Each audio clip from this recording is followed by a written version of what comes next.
Thank you, Chair Lieb. I'm pleased to introduce the Chair of the Council of University Staff Assemblies, Dennis McIver. Hello, Dennis.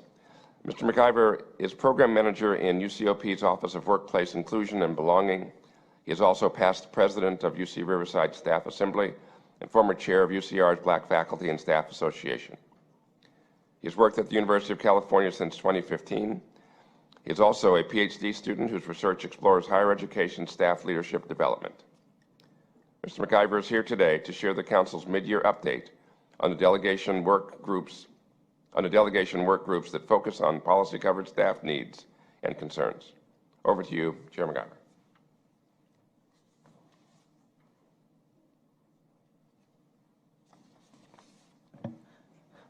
Working towards a doctorate, still trying to figure out microphones. Good morning, Chair Lieb, Vice Chair Elliott, and Board of Regents. Thank you for the opportunity to speak today. Imagine you're visiting an academic department on a day like today.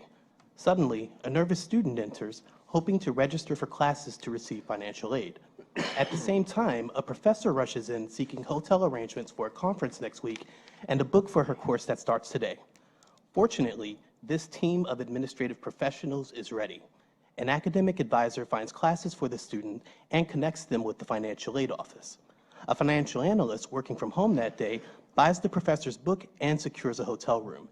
In less than an hour, the student and professor leave pleased, and the department resumes meeting normal deadlines. UC's success in teaching, research, and service is inextricably linked to how well staff can do their jobs.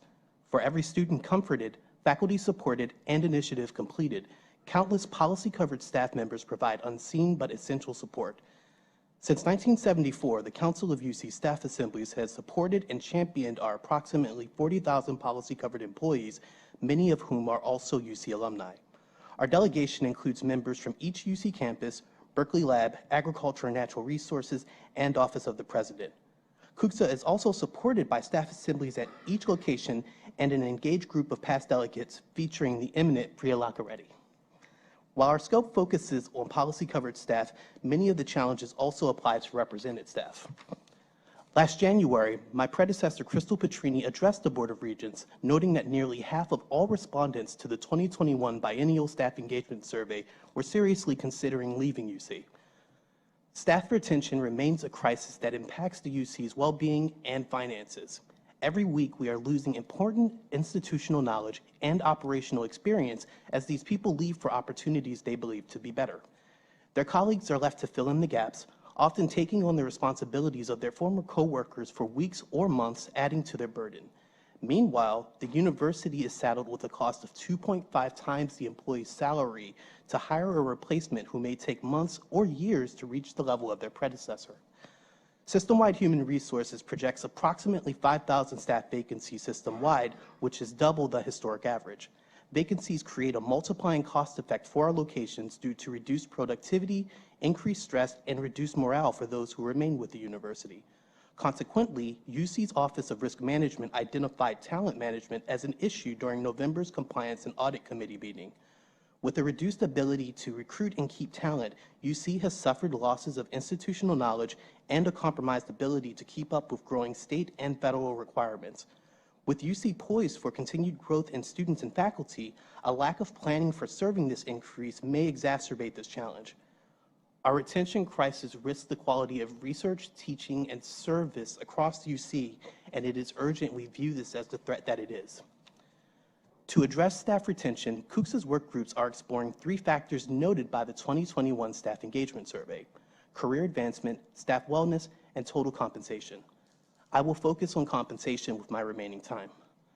While appreciated, November's proposed salary increase of 4.6% does not address compensation gaps experienced by policy-covered staff who endured 7 years of 0% increases over the last 2 decades.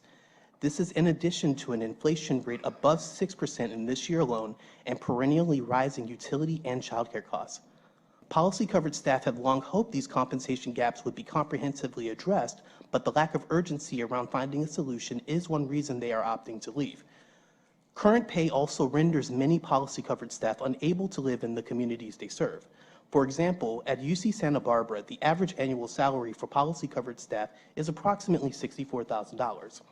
However, current rent surveys show that an annual income of $80,000 is needed just to afford a studio apartment in the area.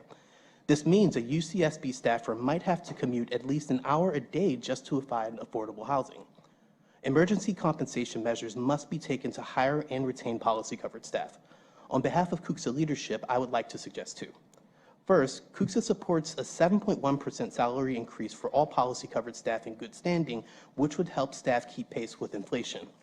Second, CUCSA supports a one-time bonus of $1,500 for all policy-covered staff making $65,000 or less this calendar year. Helping staff on the lowest pay band will boost those most impacted at this moment. CUCSA understands state funding influences our resources and welcomes any opportunity to support advocacy related to this. Last July, I asked the Board of Regents to consider CUCSA partners in addressing UC's challenges, and CUCSA remains firmly committed to this. Despite years of uncertainty and instability, policy-covered staff continue to support UC in all it does for our communities, state, and planet. Now, our staff need the support of UC leadership and the Board of Regents to improve the conditions of those who quietly improve UC, one class, referral, book purchase, and hotel registration at a time. I appreciate the opportunity I've received to speak and hope we can continue these discussions as partners looking ahead. This concludes my remarks.